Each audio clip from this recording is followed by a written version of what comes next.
thank you, Dong, for accepting the Dong. Ibang klase ka lang mag-ibig. Sa mga fans ni Dong, matutuwa kayo sa kanan.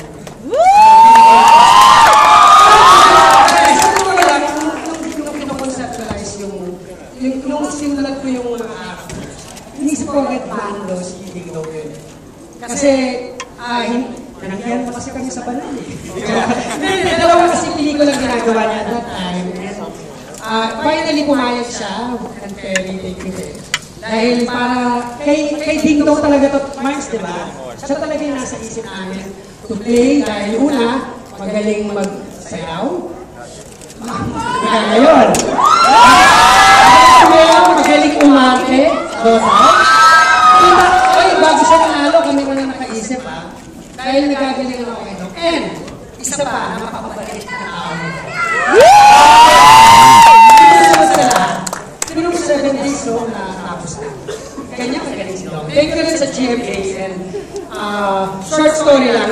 Nung natapos namin yung script ni Tagalog, in-offer namin sa GMA 7 and GMA said, kumuha ng GoPro. And finally, ang galing ni Marnie na kausap niya ang Dubai-based portfolio na ang laki rin naman naitulong sa pagpulos ng pelikula.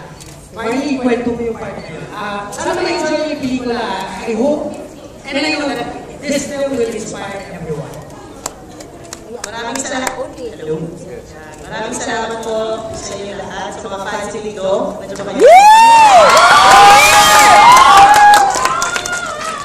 Siyempre yung mga artista natin na nandiyan din sa itaas. Nandiyan sila Tito Ricky Davao, si Ray Bernardo, Juni Paras, Mons Confiado, Catino Rosa, siyempre si Marius.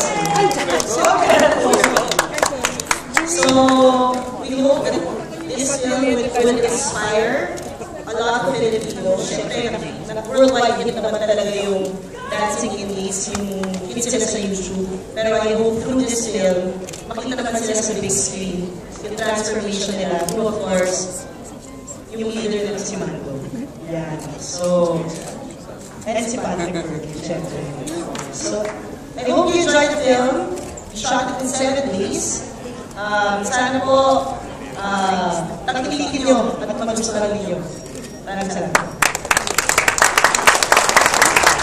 Thank you. Enjoy watching.